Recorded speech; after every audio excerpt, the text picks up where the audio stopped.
गुरुर्ब्रह्मा गुरुर्विष्णू गुरुर्देवो महेश्वरः गुरुः साक्षात् परब्रह्म तस्मै श्री गुरवे नमः। कृष्णाय वासुदेवाय हरये परमात्मने प्रणतक्लेशनाशाय गोविन्दाय नमो नमः। नमामि सद्गुरुं शान्तं सच्चिदानंद विग्रहं पूर्ण ब्रह्म परानंदम ईशमानंदि वल्लभम रत्नाकराधौतपदां हिमालय किरीटिनीं ब्रह्मराजर्षि रत्नाढ्यां वंदे भारत मातरम्। ओम पार्थाय प्रतिबोधितां भगवता नारायणेन स्वयं व्यासेन ग्रथितां पुराणमुनिना मध्ये महाभारतम् अद्वैतामृतवर्षिणीं भगवतीम् अष्टादशाध्यायिनीम् अम्ब त्वामनुसन्दधामि भगवद्गीते भवद्वेषिणी। जय श्री कृष्ण। सुरू करू. हो हो. हा गा नामची एक जयाचे, पाहता गगनही दिसे टाचे. गुण एकैक काय तयाचे, आकळशील तू म्हणूनी असो हे मानणे. सांगो नेणो कवणाची लक्षणे, दावावी मिशे येणे का बोलिलो ते.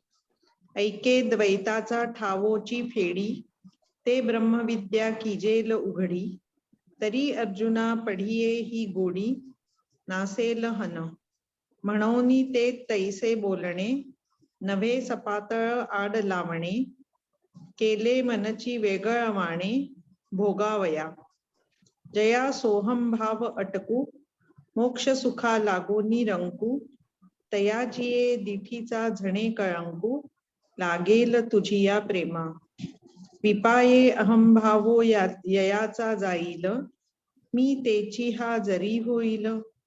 तरी मग काय कीजेल एकलेया, दिठीची पाहता निविजे. का तोंड भरोनी बोलिजे, ना तरी दाटुनी खेव दीजे. ऐसे कवण आहे आपुलिया मना बरवी, असमाई गोठी जीवी. ते कवणेसी चावळावी, जरी ऐक्य जाहले.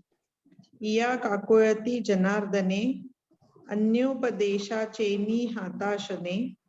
बोला माझी मनमने, आलिंगू सरले. हे परिसता जरी कानडे, तरी जाणपा पार्थ उघडे. कृष्ण सुखाचेची रूपडे, बोतले गा.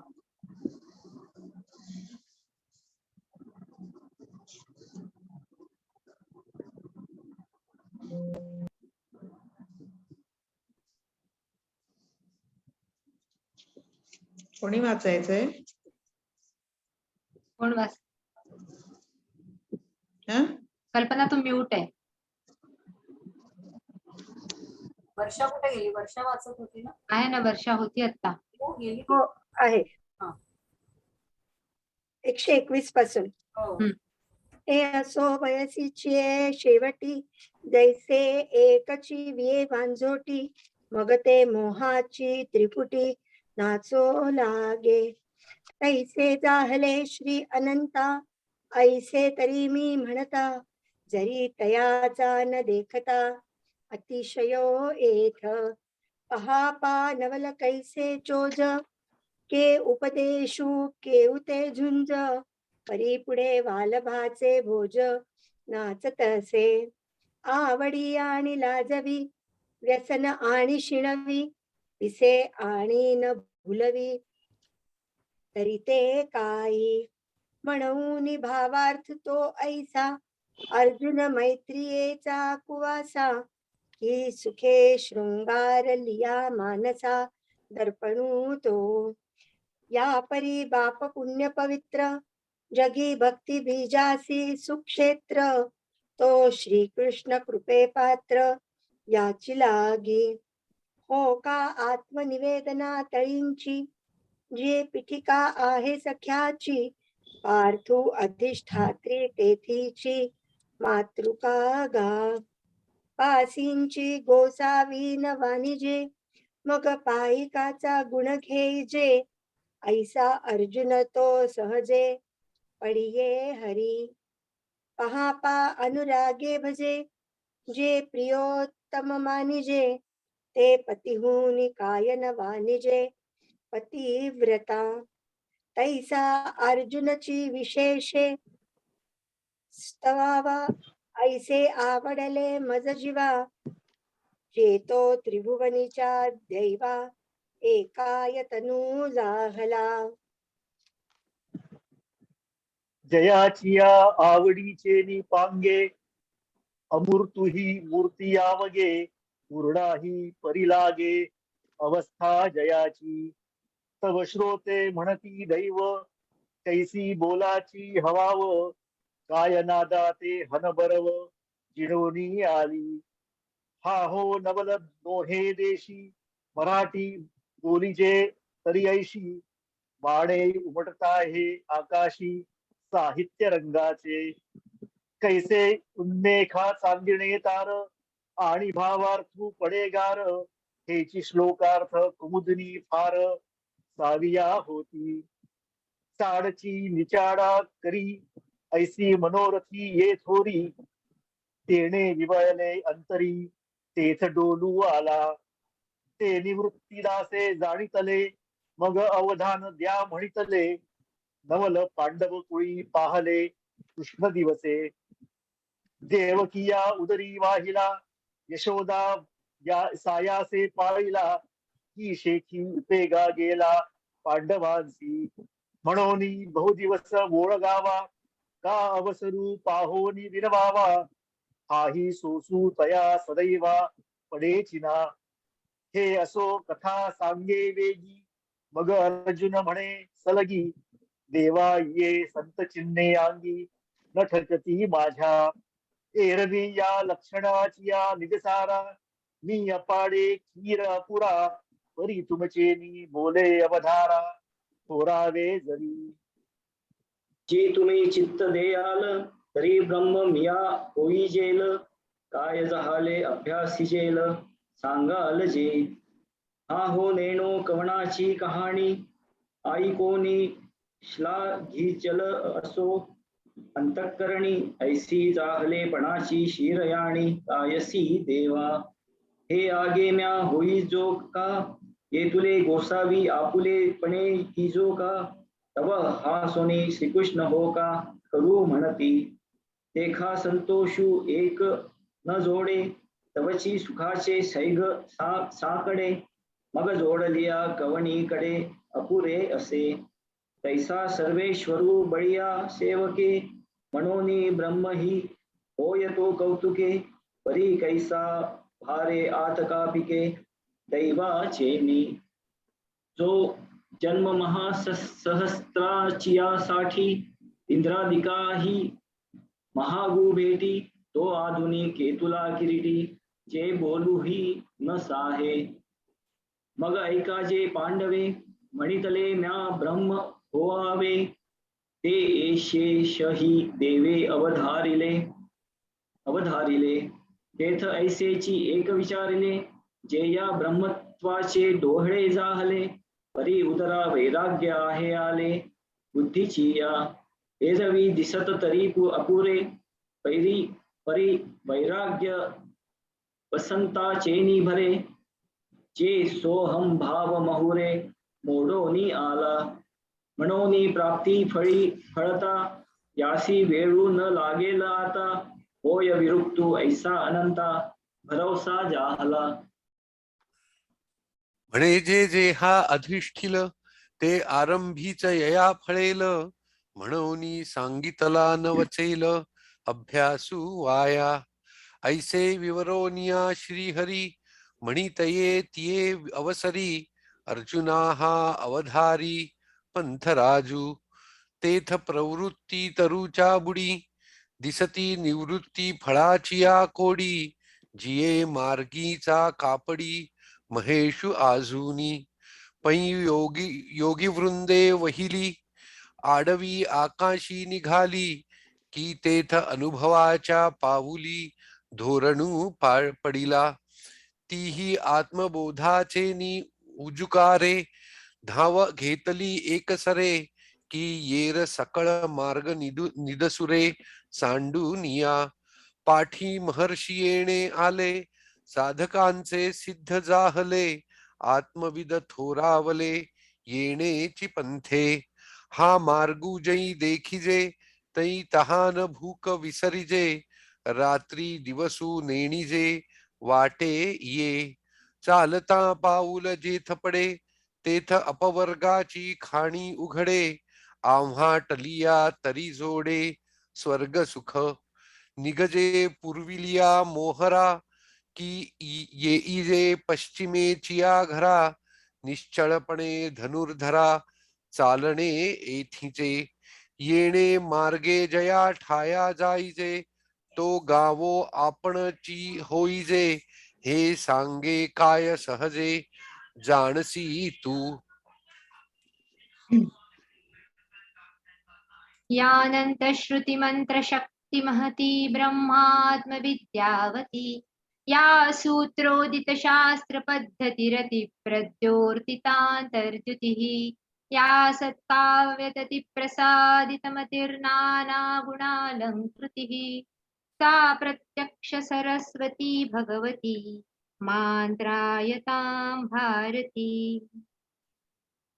भगवंताच्या असीम कृपेमुळे, सद्गुरुदेवांच्या अनुकंपेमुळे, ज्ञानेश्वर महाराजांच्या कृपा प्रसादामुळे आणि सगळ्या ज्ञानेश्वर प्रेमी श्रोत्यांमुळे आपण अत्यंत महत्वपूर्ण अशा या अध्यायाला प्रारंभ केला.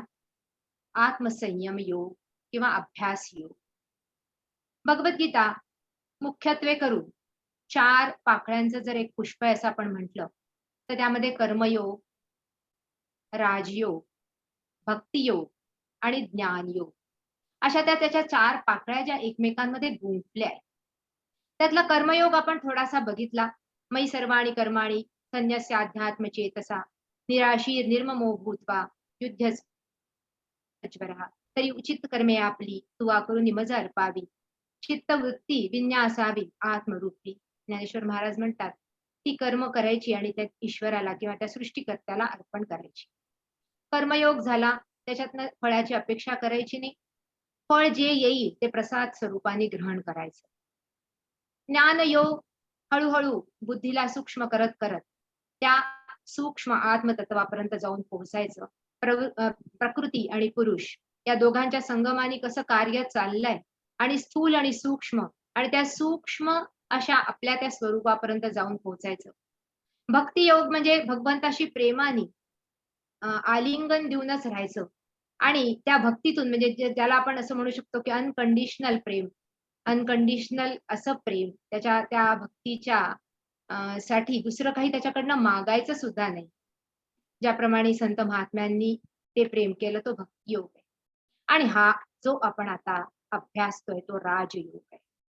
आता ह्याला ज्ञानेश्वर महाराजांनी सरळ सरळ म्हणून टाकलं की हा अध्याय जो आहे की तो तैसे गीतार्थाचे सार, जे विवेक सिंधूचे पार, नाना योग विभव भांडार उघडले का. याला गीतार्थाचं सार का म्हटलं हे आपण समजून घ्यायला पाहिजे थोडस, असं मला वाटतं. कारण कर्मयोग शेवटी कर्म करून त्या फळाची अपेक्षा करायची नाही. निष्काम कर्म करायचं, परमेश्वराला अर्पण करायचं. त्या कर्माचा कुठलाही परिणाम अंतःकरणावर उमटू द्यायचा नाही. फळावरची नजर हटवायची आणि शिवाय अहंकार पण येऊ द्यायचा नाही. कठीण आहे. दुसरं आहे ज्ञानयोग. बुद्धी सूक्ष्म करत करत त्या आत्मतत्वापर्यंत जाऊन पोहोचायचं, जे सर्व व्यापक आहे पण या देहामध्ये त्याचं प्रतिबिंब पडल्यामुळे ते या देहामध्ये जणू काही कोंडलं गेलंय, तिथपर्यंत पोहोचायचं आणि देह बुद्धी विसरायची, हे पण कठीण आहे. भक्ती ज्याला आपण भक्ती म्हणतो ती भक्ती नाहीये संतांच्या दृष्टीने, कारण आपण ज्या करतो त्या उपासना असतात. भगवंताकडून आपण काहीतरी मागणं करत असतो. भगवंत हे आपलं साधन असतं आणि आपल्या संसाराचे जे काही कष्ट आहे किंवा संसाराचे जे काही संकट आहे किंवा संसारामध्ये आपल्याला जे काही प्राप्त करायचं आहे ते आपलं साध्य आहे. आणि त्यामुळे आपण ज्या करतो त्या उपासना करतो आणि याच्या साठी किंवा नवस बोलून सुद्धा आपण भगवंताकडनं काहीतरी आपल्या संसारासाठी प्राप्त करू इच्छितो. त्यामुळे त्याला हे भक्ती म्हणतच नाही संत महात्मे. मग ही निष्काम भक्ती सुद्धा जी संत महात्म्यांच्या अंतःकरणामध्ये उदित होते ती सुद्धा अत्यंत कठीण आहे. पण मग हा जो अध्याय आहे ज्यामध्ये अष्टांग योग आहे आणि ज्यामध्ये यम नियम आसन प्राणायाम प्रत्याहार धारणा ध्यान समाधी असा जो अष्टांग योग यामधले पहिले 5 जे आहेत ते म्हणजे बहिरंग साधना आहे. यम नियम आसन प्राणायाम प्रत्याहार आणि मग धारणा ध्यान आणि समाधी हा अंतरंग योग आहे. पण हा कोणीही करू शकतं. यासाठी तशी प्री कंडिशन काहीही नाही. यासाठी भगवंतावर विश्वास असावा असं सुद्धा अभिप्रेत नाही. ज्याला परमेश्वरावर ज्याचा विश्वास नाही, जो ईश्वरावर विश्वास ठेवत नाही, असा जो नास्तिक असेल, त्यांनी सुद्धा अशा पद्धतीने जर अष्टांग योग आपल्या जीवनामध्ये आचरणामध्ये आणायचा प्रयत्न केला, तर त्याच्या जीवनाचं उन्नयन होतं आणि म्हणून ज्ञानेश्वर महाराज याला विशेष महत्त्व देतात या अध्यायाला. कारण हा अध्याय एक प्रॅक्टिकल अध्याय आहे आणि हा अध्याय केवळ करून पहा असं त्यांचं म्हणणं आहे. जे जे काही भगवंतांनी सांगितलं किंवा ज्या पद्धतीने आता आपण त्याला मेडिटेशन म्हणतो. या सृष्टीपासून आपलं थोड्या वेळासाठी का होईना नातं तोडून अंतर्मुख होण्याचा प्रयत्न करणं, प्रत्याहार करणं, आपल्या मनाला शांत करण्यासाठी या सगळ्या गोष्टी आता ठिकठिकाणी सुरू झालेल्या आहेत.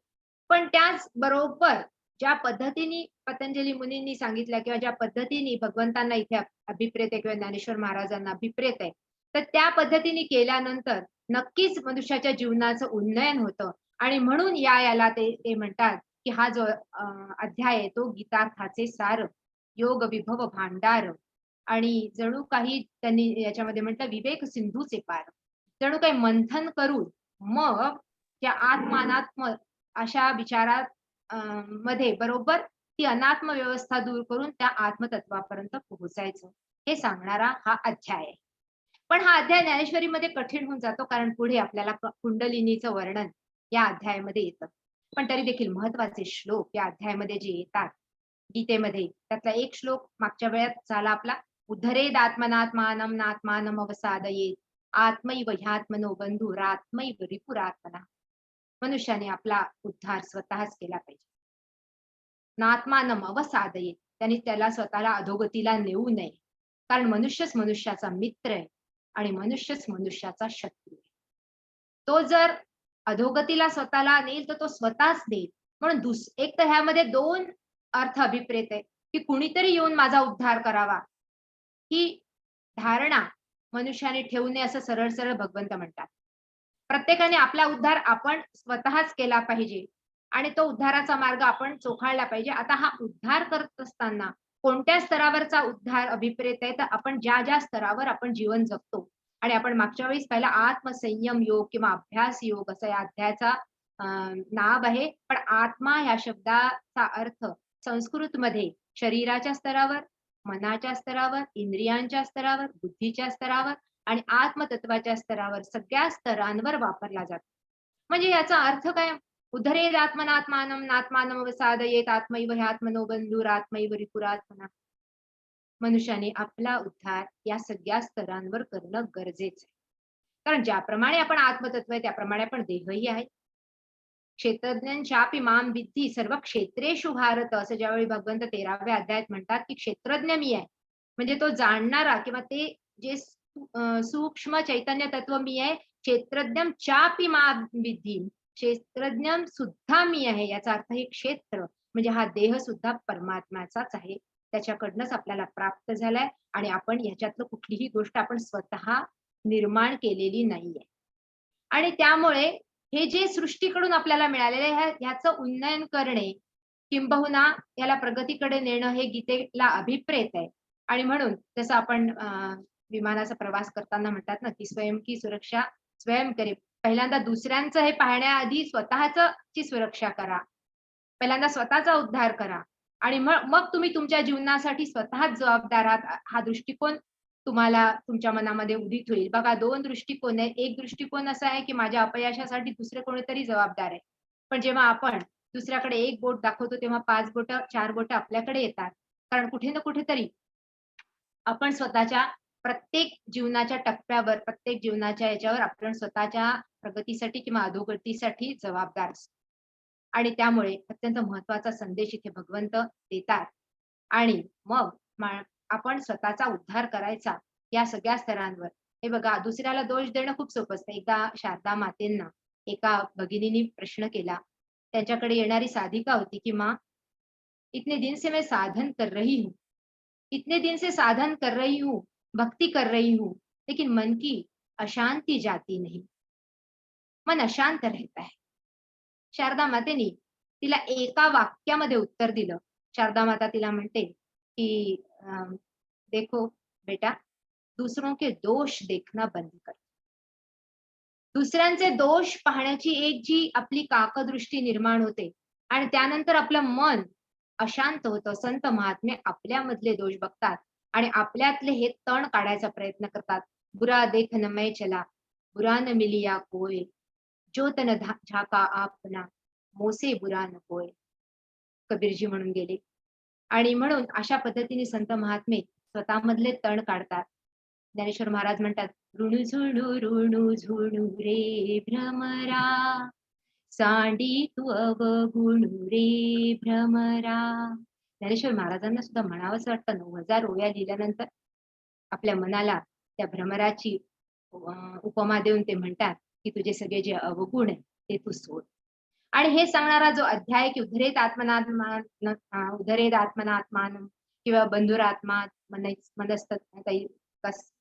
तस्य, अशा पद्धतीचे जे जे श्लोक येऊन गेले ते झाल्यानंतर मग अर्जुनाच्या मनामध्ये भगवंतांनी ते चित्र निर्माण केलं. आणि जे चित्र असं होतं की ते समत्वावर स्थिर झालेलं चित्र. आणि ते चित्र कसं, जितात्मान प्रशांतस्य परमात्मा समाहितः शीतोष्ण सुख दुःखेषु, अशा पद्धतीचं तथा मानापमानयोः हे चित्र निर्माण केल्यानंतर अर्जुनाच्या मनामध्ये तिथपर्यंत पोहोचण्याची एक इच्छा किंवा लालसा निर्माण व्हावी, ही भगवंताची इच्छा आहे. अर्जुनाच्या मनामध्ये अशा पद्धतीची लालसा निर्माण केल्यानंतर आता मात्र मग भगवंतांनी अर्जुनाच्या जीवनामध्ये येणारे जे जे वेगवेगळे लोक किंवा नामरूपात्मक असे अनेक लोक येतात, त्या सगळ्यांचं वर्णन या श्लोकामध्ये केलं. सुरून मित्रार्युदासीन मध्यस्थ द्वेष बंधुषु साधुष्वपी च पापेषु समबुद्धिर विशिष्यते. अर्जुना, त्याची समबुद्धी आलेली असते आणि ह्या अशा पद्धतीने जो हितचिंतक आहे, जो मित्र आहे, जो शत्रू आहे, किंवा जो उदासीन आहे, जो मध्यस्थ आहे, किंवा जो द्वेष करणारा आहे, अशा पद्धतीचा जो अप्रिय आहे, किंवा जे बंधू म्हणजे नातलग आहे, किंवा जे साधू आहे किंवा पापी आहे, या सगळ्यांच्या प्रती त्याची समबुद्धी आहे. बघा, समवर्तन नाहीये. इथे आपल्याला सगळ्यांना हे समजायचं की जेव्हा भगवंत समबुद्धी म्हणतात त्यावेळी ते एक चैतन्य सगळ्यांमध्ये वास करतं, पण तरी नामरूपात्मक असा हा संसार वेगवेगळ्या रूपांनी नटलेला असल्यामुळे आपल्याला त्या रूपाला सुद्धा याच्यामध्ये घ्यावं लागतं मनामध्ये. नाही तर मग सगळ्यांसाठी समत्व अशा यांनी आपण कुठे कुठे नक्की आपला स्वतःचाच घात करून बसतो. आपल्या जीवनामध्ये येणारे हे सगळे वेगवेगळ्या प्रकारचे जे लोक आहेत, ते लोक त्यांच्यामधून एकच चेतना वास करते, पण तरी देखील प्रत्येकाशी व्यवहार वेगवेगळा करावा लागतो. ज्याप्रमाणे एका आईला आपले 2 मुलं असले, एक आजारी आहे टायफॉइडनी आणि दुसरा जर जिम मध्ये जाणार आहे, तर दोघांसाठी वेगवेगळं अन्न शिजवावं लागतं, पण तिची त्या मागची भूमिका मात्र दोघांसाठी सुद्धा कल्याणाचीच असते. त्या भूमिकेतून हा श्लोक आपल्याला इथे बघायचा नाही. तर मग पृथ्वीराज चव्हाणांच्या सारखं होतं की मग जो मोहम्मद घोरी आला आणि त्यांनी 9 वेळा पृथ्वीराजांनी त्याचा पराभव केला आणि त्यांनी दयेची भीक मागितली. पृथ्वीराजांनी त्याला सोडून दिलं, पण शेवटी 10व्या वेळी ज्यावेळी तो पुन्हा एकदा आला, ज्यावेळी दुष्काळ पडलेला होता आणि गाफील होती पृथ्वीराजांची सेना, त्यावेळी मात्र पृथ्वीराजांचा पराभव झाला, पण त्यांनी एकदा सुद्धा त्याला आता सोडलं नाही. किंबहुना त्याचे दोन्ही डोळे फोडले आणि कशा पद्धतीने त्याचे हाल केले, पृथ्वीराजांचे हाल केले. त्यामुळे मनुष्याने हे सुद्धा पाहायचं की द्वेष करणार किंवा शत्रू कोण आहे, त्या शत्रूशी व्यवहार करताना व्यवहार समान आहे, पण तो शत्रू हा शेवटी त्या परमात्म्याची चेतना त्याच्यातनं सुद्धा वास करते. एकदा तो गेल्यानंतर मग ते शत्रुत्व संपतं. ज्याप्रमाणे रामानी म्हटलं विभीषणाला, की तू आता जर रावणाचा अंत्यसंस्कार करणार नसशील, तुझा भाऊ म्हणून नसशील करणार, तर माझा भाऊ म्हणून तू त्याचा अंत्यसंस्कार कर. कारण आता मरणानंतर वैर संपलेलं आहे. ही समबुद्धी इथे अभिप्रेत आहे. आणि अशा समबुद्धीला पोहोचलेल्याचं वर्णन ऐकल्यावर अर्जुनाला नवल वाटतं. आणि मग तो भगवंताला काय विचारतो आणि मग भगवंत तिथपर्यंत त्या समबुद्धीपर्यंत अर्जुनाला नेऊन कसे पोहोचवतात हे आता आपल्याला बघण्यासारखं आहे. अगा नामची एक जयाचे पाहता गगनही दिसे टाचे, गुण एकैक काय तयाचे आकळशील तू. अरे अर्जुना, त्याचं एक नाव सुद्धा पूर्ण आहे आणि त्याच्या एका नावासमोर सुद्धा ज्याचं मी वर्णन करतोय, जो अशा समबुद्धीपर्यंत गेलेला आहे, ज्याचं वर्णन मी केलेलं आहे, ज्याचं अंतःकरण त्या समतेमध्ये स्थिरावलेलं आहे, असा जो हा योगी आहे, जो त्या केंद्राच्या अनुसंधानामध्ये जिथून सगळे पॉइंट्स इक्विडिस्टंट असतात, ज्याप्रमाणे सर्कलचे, त्याप्रमाणे त्याची बुद्धी झाल्यानंतर त्याच्या समोर तो गगन सुद्धा ठेंगणं आहे. आणि गुण एकैक काय तयाचे आकळशील तू. मी तुला किती त्याचे गुण सांगू, पण आता हे बोलणं पुरे करावं आणि मी जी लक्षणं सांगतो आहे, सांगू नेणो कवणाची लक्षणे दावावी मिश येणे का बोलिलो ते. मी ह्या निमित्ताने जी लक्षणं सांगितली, ती लक्षणं अनुभवायची असेल तर द्वैत सोडावं लागेल आणि अद्वैतापर्यंत जावं लागेल, त्या आत्मानुसंधानामध्ये जावं लागेल.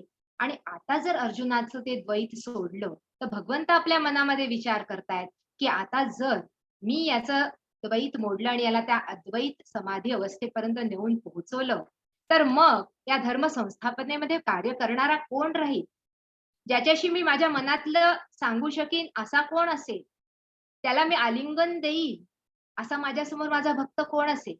त्यामुळे भगवंताला सुद्धा भक्ताचं द्वैत हवं असतं हे सांगणाऱ्या या ओव्या आहे. ऐके द्वैताचा ठावोची फेडी, ते ब्रह्मविद्या कीजे लवघडी, तरी अर्जुना पढिये हे गोडी नासेल हन. जर मी त्या द्वैताचा ठाव फोडला आणि याला अद्वैताची प्राप्ती करून दिली आणि ती ब्रह्मविद्या जर ह्याच्यासाठी मी उघडी करून दिली, तर अर्जुनाला त्याची गोडी लागेल. आणि मग या द्वैतातून मला त्या भक्ताची जी गोडी मिळते किंवा मला त्या भक्ताचं जे प्रेम मिळतं, ते प्रेम मिळेनासं होईल. आणि म्हणून तैसे बोलणे नवे सपाट तळ आड लावणे, केले मनची वेगळ वाणे भोगावया. आणि म्हणून आड पडदा लावून भगवंत आता अर्जुनाला तिथपर्यंत नेऊ इच्छित नाही, फक्त त्याची गोडी त्याच्या मनामध्ये निर्माण करून ठेवतायत. ज्याप्रमाणे ठाकूर रामकृष्ण देवांसमोर स्वामी विवेकानंद गेले, सगळीकडे विचारत सुटले होते, तुम्ही ईश्वर पाहिलाय का, तुम्ही ईश्वर पाहिलाय का. त्यांचं मन त्या ईश्वराच्या दर्शनासाठी तळमळत होतं. कोणीही त्यांना ईश्वर पाहिलाय का हे ठामपणे सांगू शकत नव्हतं. किंबहुना लोक त्यांना म्हणत होते, ईश्वराचं वर्णन करत होते, जे ऋषी मुनींनी केलंय ते वर्णन करत होते, पण तरी देखील ईश्वर पाहिलाय हे सांगणारा एकच त्यांना तो अशिक्षित ब्राह्मण मिळाला, ठाकूर रामकृष्ण देव. त्यांनी म्हटलं, तुला जितकं स्पष्टपणे मी पाहतोय ना, तितकं स्पष्टपणे मी त्या ईश्वराला बघतो. आणि मग तुलाही बघायचंय. स्वामी विवेकानंदांनी हो म्हटलं आणि ठाकूरांनी त्यांना ती अनुभूती द्यायला सुरुवात केली. आणि विवेकानंद म्हणाले, हे काय होत आहे मला. आणि त्यानंतर ठाकूरांनी त्यांना भानावर आणलं आणि त्यानंतर त्यांना म्हटलं की आता तुझ्या या निर्विकल्प समाधीला मी कुलूप लावलंय, कारण तू समाधीमध्ये बसणं एका जागी आणि त्या समाधीचं सुख भोगणं हे त्या जगदंबेला अभिप्रेत नाही. जगदंबेला तुझ्याकडनं काही कार्य या सृष्टीसाठी करून घ्यायचंय. त्यामुळे निर्विकल्प समाधी जरी संतांना च्या अनुभवाला आली, तरी देखील संत त्या निर्विकल्प समाधीतनं बाहेर येऊन समाजासाठी काहीतरी कार्य करत असतात. कारण भगवंताचीच ती इच्छा असते. भगवंत इथे अर्जुनाच्या माध्यमातून ती इच्छा आपल्याला सांगतात आणि आणखीन सांगतात, जया सोहम भाव अटकू, मोक्ष सुखा लागो निरंकू, तयाची दिठीचा झणे कळंकू लागेल तुझ्या प्रेमा. आता याला एकदा या सोहम भावाची चटक जर लागली तर तो माझ्यासाठी अडथळाच निर्माण होईल आणि महा नुसता त्या मोक्ष सुखासाठी चटावलेला किंवा त्याच्या मनामध्ये त्या मोक्ष सुखाचीच लालसा इच्छा निर्माण होईल. आणि मग तयाची दिठीचा झणे कळंकू लागेल तुझी या प्रेमा. मग या प्रेमाला जणू काही त्याचं गालबोट लागेल. पिपाये अहंभावो ययाचा जाईल, मी तेची जरी हा होईल. आणि होणार काय? तो भगवंत, तो परमात्मा ज्याचं प्रतिबिंब माझ्या अंतःकरणामध्ये आहे, तो आणि मी भिन्न नाही हे कळल्यानंतर याचा अहंभावच लयाला जाईल. आणि मग तरी मग काय कीजेल एकलेया, मग मी एकटाच उरीन ना, या समोरच्या मध्ये सुद्धा मीच. आणि त्याला सुद्धा समजून जाईल भगवंतांनी ही सृष्टी निर्माण केली आणि विविधतेने ही सृष्टी नटली. वेगवेगळ्या नामरूपक अशा भूतमात्रांनी, प्राण्यांनी ही सृष्टी नटली आणि तो एकच अनेकांमध्ये ज्याच्या ज्याच्या काय म्हणतो, एकच अनेकांमध्ये नटला. आणि म्हणून या सृष्टीमध्ये ही विविधता आहे आणि हे जे आहे तेच लयाला मग जाईल. दिठीची पाहता निविजे, का तोंड भरून बोलिजे, ना तरी दाटून खेव दिजे ऐसे कवण आहे. खूप सुंदर असा श्रीकृष्णाचा मनोभाव इथे ज्ञानेश्वर महाराज प्रकट करतात. आणि श्रीकृष्ण जणू काही अर्जुनाची स्तुती करताय, हा सगळा भाव या सगळ्या ओव्यांमधनं ज्ञानेश्वर महाराज प्रकट करतात. आणि ज्याला पाहिल्याबरोबर, जो भक्त समोर आल्याबरोबर किंवा जो शिष्य समोर आल्याबरोबर त्या गुरुची दृष्टीच जणू काही निवते, त्याचं अंतःकरण शांत होतं. कारण अशा शिष्याची त्याला पण आस असते. आणि असा जो समर्पित शिष्य असतो तो समोर आला की मग जी भावना होते, ज्याप्रमाणे ठाकूर सुद्धा विवेकानंदांची वाट बघत असायचे. ते आले की धावत यायचे, त्यांचा हात पकडून घ्यायचे. आज नरेन आला नाही का म्हणून आपल्या बाकीच्या शिष्यांना विचारायचे. नरेन कडून मग अभंग ते ऐकायचे, जगदंबेची स्तुती नरेंद्रकडून किंवा नरेंद्रच्या गाण्यातून ऐकण्याची त्यांना आस असायची. असं शिष्याच्या तोंडून भगवंताची भक्ती ऐकण्यामध्ये सुद्धा गुरुला खूप आनंद असतो. आणि म्हणून ते म्हणतात की दिठी त्याला पाहिल्याबरोबर मनच निवतं, भगवंताचं कृष्णाचं मन निवतं अर्जुनाला पाहिल्याबरोबर. का तोंड भरून बोलीजे, ना तरी दाटून खेव दीजे ऐसे कवण आहे. आणि अशा पद्धतीने ज्याच्या दर्शनानेच आपलं मन निवेल किंवा ज्याच्याशी तोंड भरून मनापासून बोलावंसं वाटेल किंवा दाटून खेव दीजे म्हणजे ज्याला आलिंगनामध्ये आबद्ध करावंसं वाटेल, असं आणखी कोण आहे माझ्याकडे. ह्याला सुद्धा जर मी त्या अनुभूतीपर्यंत नेऊन पोहोचवलं तर मग आम्ही दोघं एकरूपच होऊन जाऊ आणि हे द्वैतच मोडेल. आणि म्हणून आपुलिया मनाबरवी असमाई गोठी जीवी, ते कवडेसी चावळावी जरी ऐक्य झाले. अरे आपल्या मनामध्ये किती गोष्टी असतात ना, कुणाला तरी सांगाव्याशा वाटतात, सुख दुःख सुद्धा सांगावीशी वाटतात, बोलावंसं वाटतं. आपल्या मनाबरवी असमाई गोठी जीवी, ज्या गोष्टी आपल्या मनामध्ये असतात ते कवडेसी चावळावी जरी ऐक्य झाले. ऐक्य झालं तर मग आता ती कुणाला सांगायची. आणि म्हणून या काकुळती जनार्दने अन्योपदेशाचे निहताशेने, बोला माझी मन मने आलिंगू सरले. आता किती सुंदर शब्द वापरलाय बघा, या काकुळती जनार्दने. अरे अर्जुन काकुळतीला नाही आला, जनार्दन काकुळतीला आला. आणि कृष्ण काकुळतीला आला आणि काकुळतीला आल्यानंतर मग त्यांनी आता अन्योपदेशाचे आणि हताशेने, आता त्यांनी त्याची दृष्टी दुसरीकडे वळवायला सुरुवात केली. वास्तविकतः ज्ञानेश्वर महाराजांना इथे म्हणायचंय की भगवंताला अर्जुनाला त्या अनुभूतीपर्यंत नेणं काय अशक्य होतं का. एका क्षणामध्ये भगवंत अर्जुनाला त्या अनुभूतीपर्यंत नेऊन पोहोचवू शकले असते. गुरु सुद्धा शिष्याला त्या अनुभूतीपर्यंत नेऊ शकतात, केवळ दृष्टिक्षेपाने नेऊ शकतात, पण ते नेत नाहीत. कारण की त्या शिष्याची अजूनपर्यंत तितकी पात्रता झाली नसते, किंबहुना त्या शिष्याकडनं आणखीन कुठलं कार्य त्या गुरूंना अभिप्रेत असतं. आणि त्याचप्रमाणे इथे पण भगवंत करू शकतात पण ते करत नाही. आणि म्हणून बोला माझी मन मने आलिंगुसरी, म्हणून त्या ह्याच्यातनं त्यांनी त्यांचं मन थोडस बाहेर काढलं आणि दुसरीकडे अर्जुनाची नजर वळवली. आणि कारण की हे परिस्थिता जरी कानडे, तरी जाण पापार्थ उघडे, कृष्ण सुखाचे रूपडे वोतले गा. खरं सांगायचं तर तुम्हाला हे अशक्य वाटेल, परिस्तापरी कानडे, तुम्हाला ऐकायला हे अशक्य वाटेल, पण एक लक्षात घ्या की भगवंताचं प्रतिबिंब पूर्णपणे त्या अर्जुनामध्ये प्रतिबिंबित झालेलं होतं. किंबहुना कृष्णाचीच ती ओती मूर्ती होती. कृष्ण सुखाचे रूपडे बोतले गा, त्याच्यामध्ये संपूर्ण भगवंत प्रतिबिंबित झालेला होता.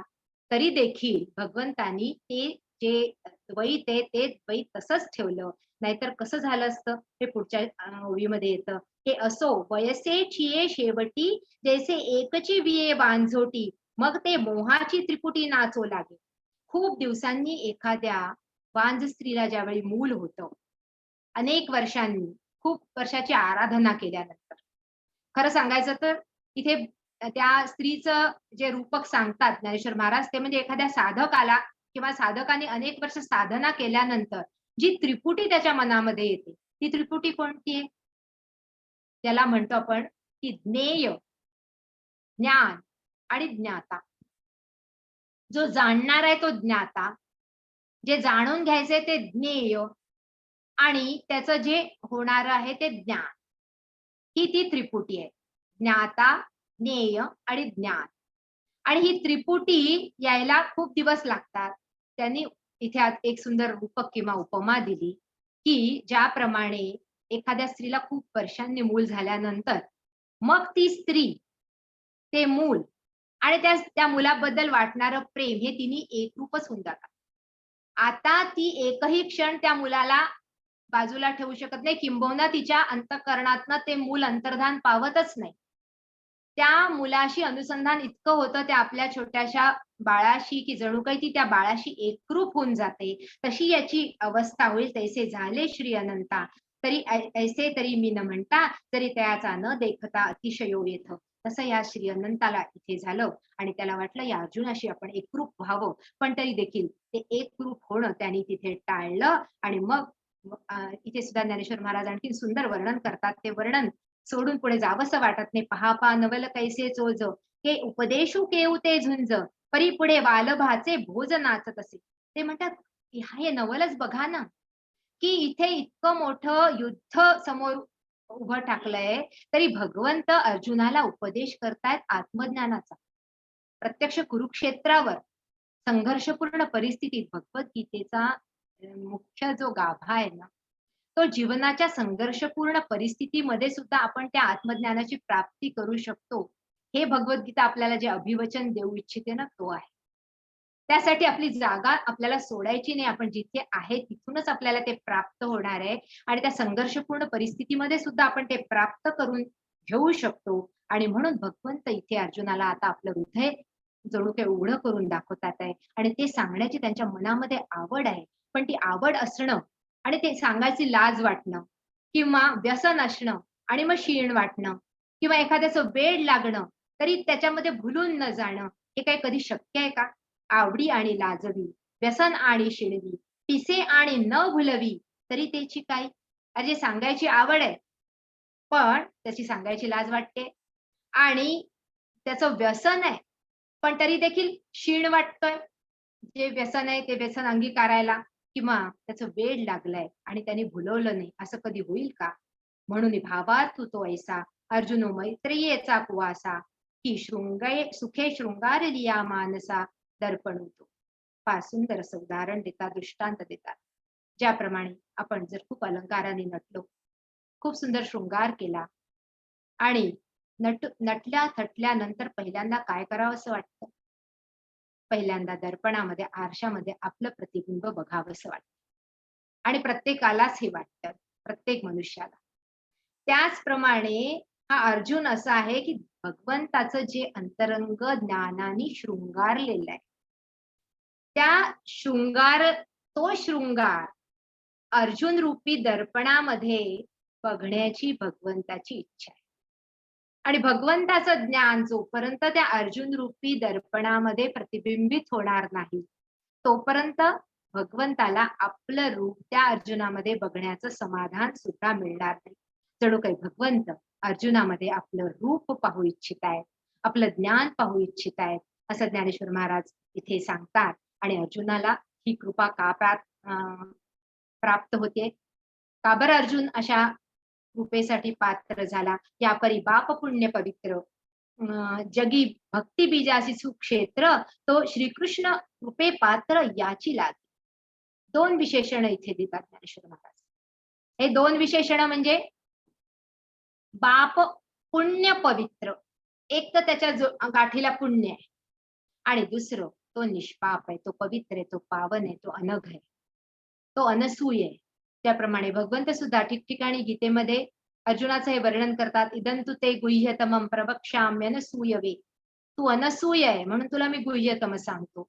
लोकेस्मिन द्विविधा निष्ठा पुरा प्रोक्ता मया नघ.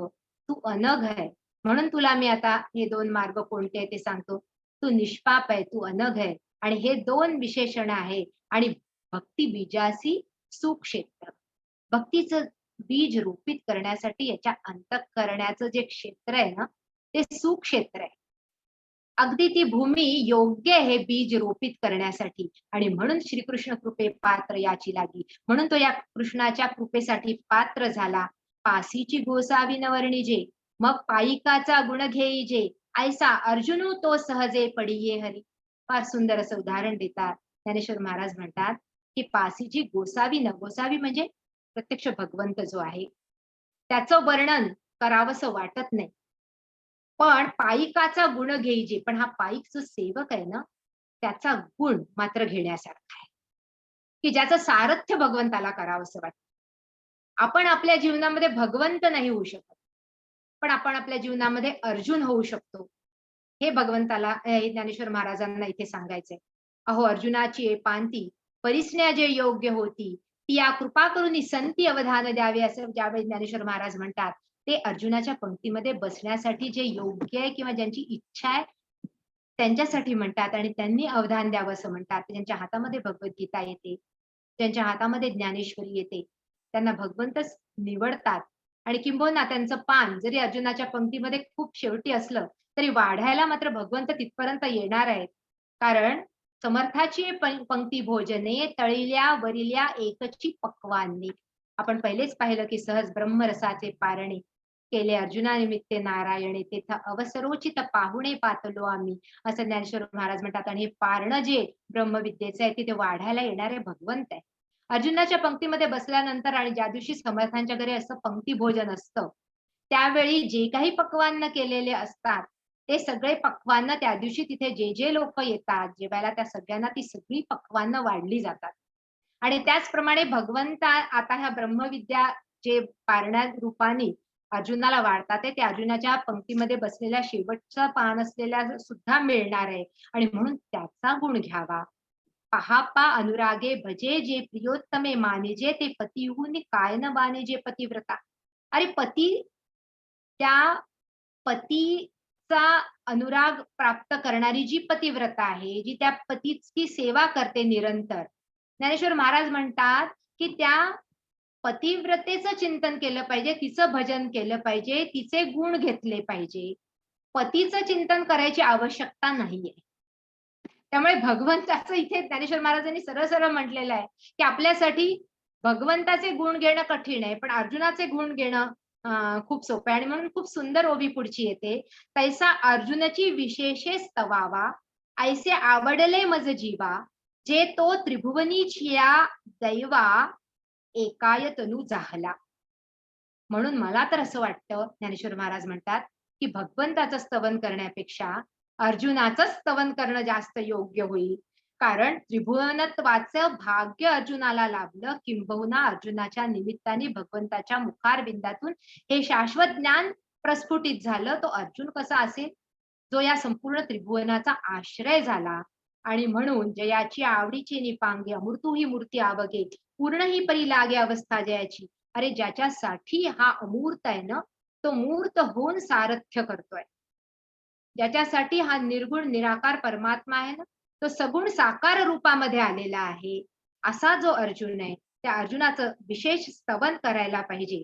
आणि हे इतकं सुंदर वर्णन ऐकल्यानंतर सगळे श्रोते मात्र अभिभूत झाले.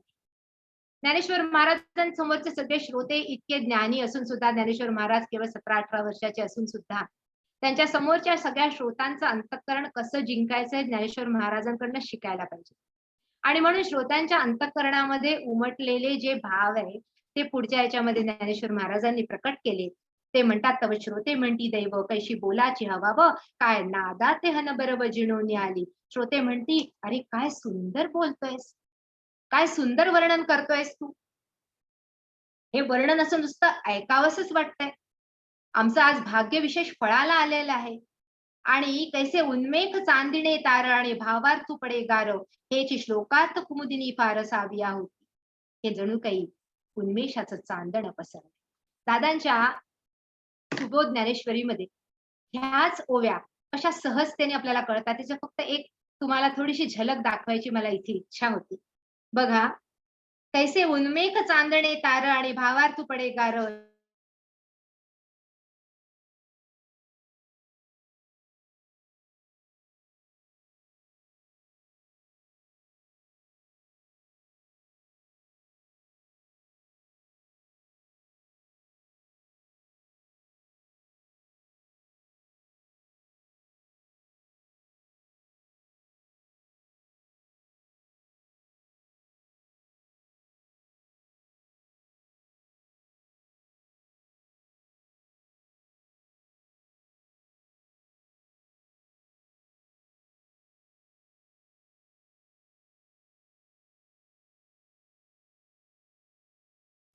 मला वाटतं मी बाहेर पडली होती.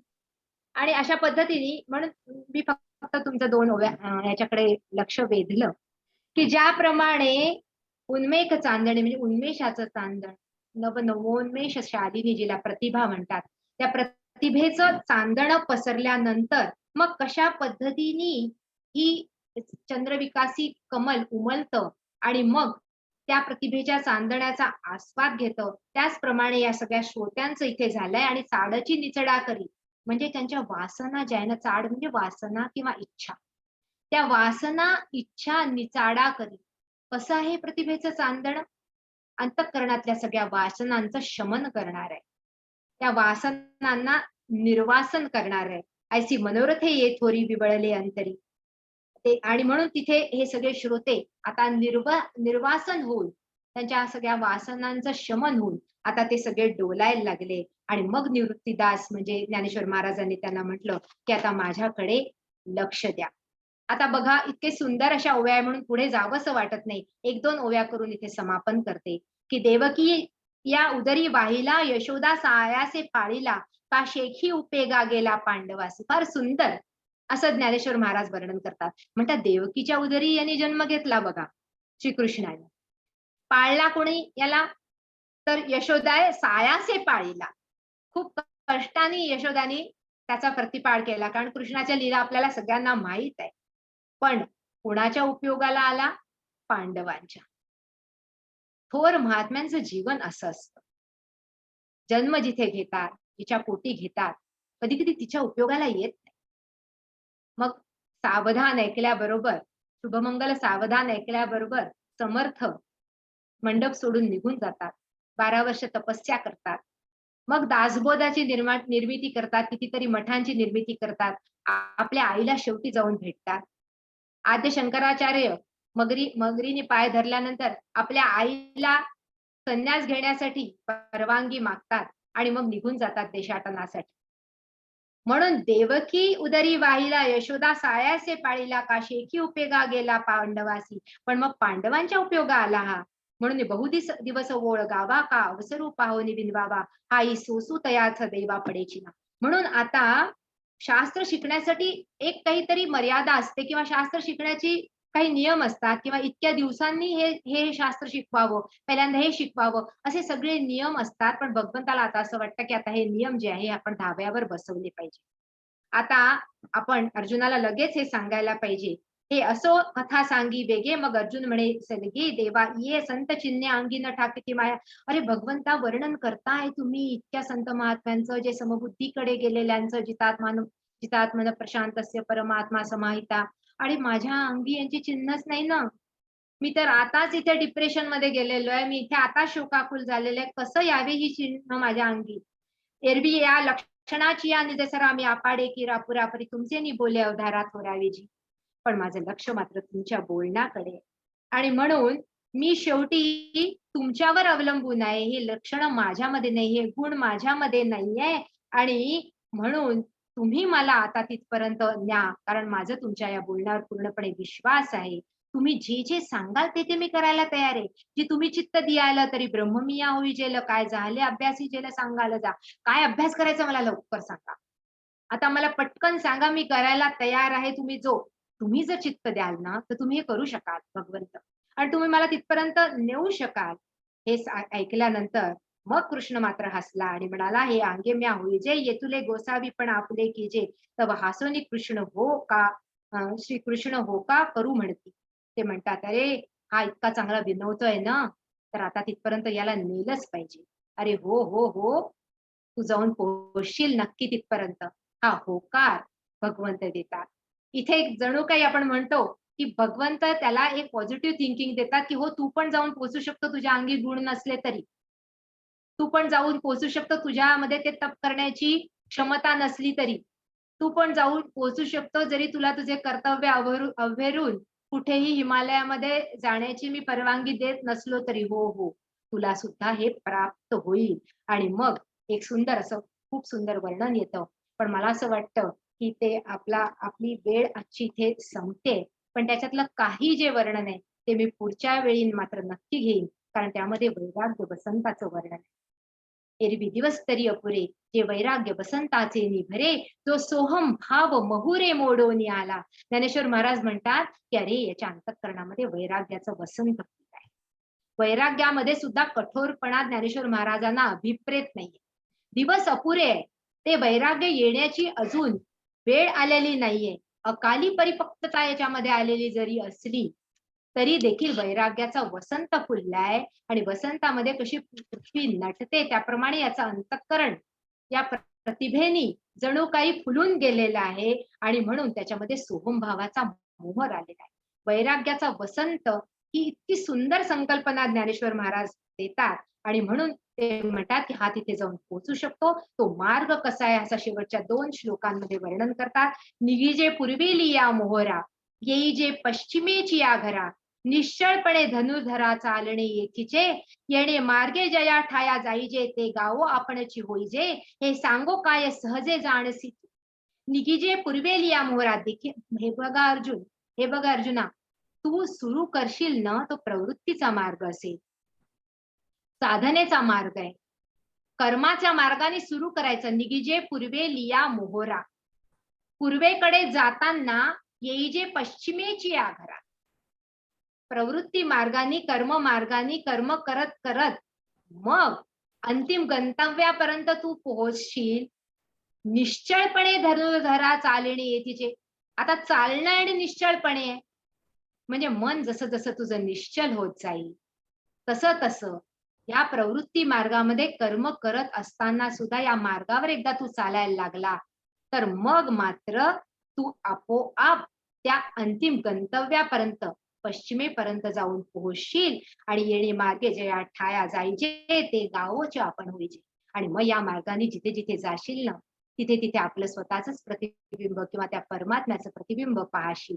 हे सांगो काय सहजे जाणीशी तू. हे सांगण्यासारखं नाहीये, हे जाणण्यासारखं आहे. बाह्य अभ्यंतरी अवघा व्यापक मुरारी, हरी पाहिला रे, हरी पाहिला रे, अजी सोनियाचा दिनू, वर्षे अमृताचा घनू, अजी सोनियाचा दिनू. ज्ञानेश्वर महाराज जणू कया अध्यायामध्ये आपल्या अंतरंगाचं वर्णन करतात. आणि मग आता पुढच्या याच्यामध्ये आपल्याला त्या कुंडलिनी जागृतीचं वर्णन ऐकायला मिळतं. ते आपण पुढल्या वर्गामध्ये पाहू. आजचं विवेचन थोडा वेळ जास्त घेतला, मी इथेच थांबवते. ज्ञानेश्वर महाराज की जय, सद्गुरुदेव भगवान की जय. कल्पना अभंग होऊन जाऊ दे, मी जरी वेळ जास्त घेतला असला.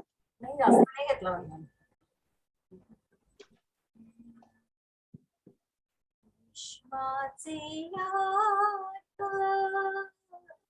माझ्या मनी प्रकाशले, विश्वाचे यात माझ्या मनी प्रकाशले, अवघीची झाली देह ब्रह्म, अवघीची झाली देह ब्रह्म, विश्वाचे अर्थ माझ्या मनी प्रकाशले आवडीचे वालभ माझे मी कोंदाटले आवडीचे वालभ माझे मी कोंदाटले नवल देखिले नभाकार गे माये गे माये विश्वाचे आता माझ्या मनी प्रकाशले बाप रखुम देवीवरू सहज निटू चाला बाप रखुम देवीवरू सहज निटू चाला हृदयी नटाला ब्रह्माकारे ब्रह्माकारे विश्वाचे आता माझ्या मनी प्रकाशले अवधूत झाले देह ब्रह्मा विश्वाचे अर्थ माझ्या मनी प्रकाशले विकास वसुदेव सुतं देवं कंसचाणूरमर्दनं देवकी परमानन्दं कृष्णं वन्दे जगद्गुरुं योगेशं सच्चिदानन्दं वासुदेवं रजप्रियं धर्मसंस्थापकं वीरं कृष्णं वन्दे जगद्गुरुं कृष्णं वन्दे जगद्गुरुं